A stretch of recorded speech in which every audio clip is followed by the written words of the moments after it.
जन्म देवे वाली मई के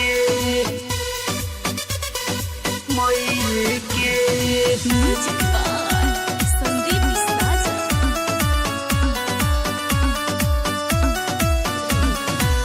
जन्म देवे वाली मई के कोहतारे छोड़ के घर परिवार वह दोस्त बहिन भइए के दोस्त बहिन भइए कोहतारे छोड़ के घर परिवार वह दोस्त बहिन भइए के तोरा खातिर कैसे छोड़ दी रे पगली जन्म देवे वाली मई के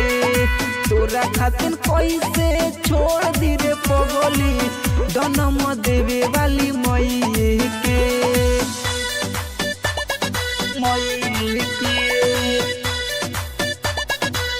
जन्म देवे वाली मई के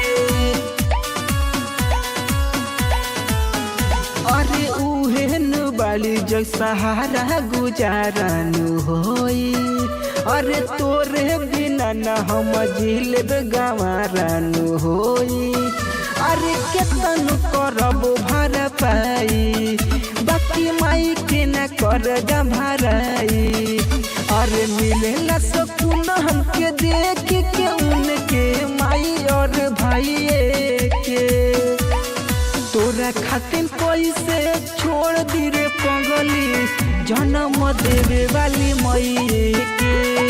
तोरा खातिर कैसे छोड़ दी रे पगली जन्म देवे वाली मई के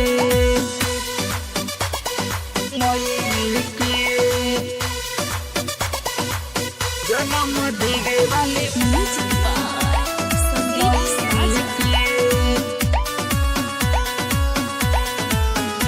अरे जहियाल जग संसारवाई रही रे अपना माई खातिर उहे प्यारा भाई रही रे पूरा जीवन माई के सेवा में लगा दे ऐसे बढ़ी के ना ज्यादा तो के प्यार दे देवे लिखियाई हमारा के माई दूर से बुलाइए के तोरा खातिर कैसे छोड़ दी रे पगली जन्म देवे वाली मई के तोरा खातिर कैसे छोड़ दी रे पगली जन्म देवे वाली